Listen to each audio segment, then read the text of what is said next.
Class 6 বিষয় ইতিহাস তৃতীয় পর্যায়ক্রমিক মূল্যায়ন। সঠিক শব্দটি বেছে নিয়ে শূন্যস্থান পূরণ করো। নতুন পাথরের যুগে মানব সভ্যতার একটি গুরুত্বপূর্ণ আবিষ্কার হলো কৃষিকাজ। ঋগ্বেদ, সামবেদ, যজুর্বেদকে সুর করে গানের মতো গাওয়া হতো সামবেদ। ড্যাশ ঘিরেই ভারতে প্রথম সাম্রাজ্য তৈরি হয় মগধ। প্রাচীন ভারতের ইতিহাসে প্রথম নগর দেখা গিয়েছিল ড্যাশ সভ্যতায়, হরপ্পা সভ্যতায়। বৈদিক যুগের শিক্ষা ব্যবস্থাকে বলা হতো গুরুকুল ব্যবস্থা। গান্ধার ও মথুরা শিল্পরীতি বিখ্যাত ছিল ড্যাশ যুগে, শক ও কুষাণ যুগে। ইন্দুস ছিল পারসিক সাম্রাজ্যের একটি প্রদেশ। ব্যাকট্রিয়ার গ্রিক রাজাদের বলা হতো যবন। নাগার্জুন ছিলেন একজন গণিতবিদ। বৌদ্ধ বিহারগুলি মহাবিহার নামে পরিচিত। কোনটি ঠিক কোনটি ভুল? জনপদ হলো শ্রমভিত্তিক গ্রামীণ এলাকা। ভুল। চন্দ্রগুপ্ত মৌর্যের পর তার ছেলে বিম্বিসার সম্রাট হন। ভুল। মৌর্য আমলে ভারতের অর্থনীতি মূলত কৃষির উপর নির্ভর করত। ঠিক। পাণিনি রচনা করেন অষ্টাধ্যায়ী। ঠিক। তক্ষশিলা রাজা অম্বি আলেকজান্ডারকে বাধা দিয়েছিলেন। ভুল। মৌর্য সম্রাটরা আজীবকদের জন্য গুহাবাস বানিয়ে দিয়েছিল। ঠিক। বেমানান শব্দ ঘোড়া, হাতি, গন্ডার, ষাঁড়। ঘোড়া। ব্রাহ্মণ, ক্ষত্রিয়, শূদ্র, নৃপতি। নৃপতি। জনপদ, দ্বিপদ, মহাজনপদ, সাম্রাজ্য। দ্বিপদ। জামা, পাজামা, লম্বা জিহ্বা, টাই। টাই।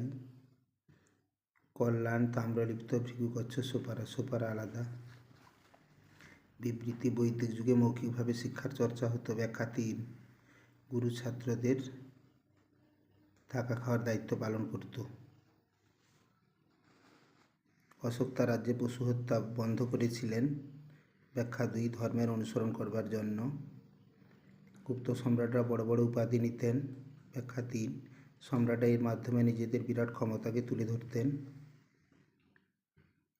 প্রাচীন ভারতীয় সমাজে কৃষি ছিল বেশিরভাগ মানুষের জীবিকা। ব্যাখ্যা 1, কৃষিকাজ খুব সহজ ছিল।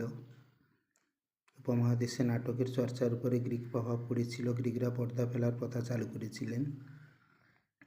মেহেরগড় সভ্যতা কে কবে আবিষ্কার করেন? ইংরেজি 1974 খ্রিস্টাব্দে জা প্রাসোয়া জারিজ। বেদাঙ্গ কি? বেদাঙ্গ হলো বৈদিক সাহিত্যগুলোকে সঠিকভাবে উচ্চারণ ও আসল অর্থ বোঝার জন্য রচিত হয় বেদাঙ্গ। হরপ্পা সভ্যতাকে তামা ব্রোঞ্জ যুগের সভ্যতা বলা হয় কেন? হরপ্পা সভ্যতায় তামা ও ব্রোঞ্জ দুটোরই ব্যবহার করা হতো তাই। পল্লব কারা?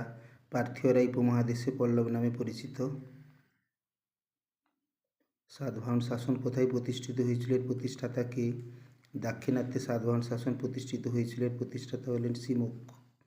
অগ্রহার ব্যবস্থা কি? প্রাচীন ভারতে ব্রাহ্মণদের দান করা করমুক্ত জমি বা গ্রামকে অগ্রহার বলা হতো। প্রাচীন ভারতে দুটি চিকিৎসা সংহিতার নাম চরক সংহিতা ও সুশ্রুত সংহিতা। মেহরলি লোহার স্তম্ভটি কিসের সাক্ষ্য বহন করে? মেহরলি লোহার স্তম্ভটি প্রাচীন ভারতের উন্নত ধাতুবিদ্যা এবং গুপ্ত রাজবংশের ক্ষমতা ও সমৃদ্ধির সাক্ষ্য বহন করে। ফাসিয়ান কবে ভারতে আসেন? তার লেখা ভ্রমণ কাহিনীর নাম কি? ফাসিয়ান 399 খ্রিস্টাব্দে ভারতে আসেন। তার লেখা বইয়ের নাম ফোকুওকি। এছাড়াও বড় প্রশ্নগুলো করবে। এরকম সুন্দর সুন্দর প্রশ্ন পেতে অবশ্যই চ্যানেলটিকে তোমরা সাবস্ক্রাইব করে রাখবে। Thank you.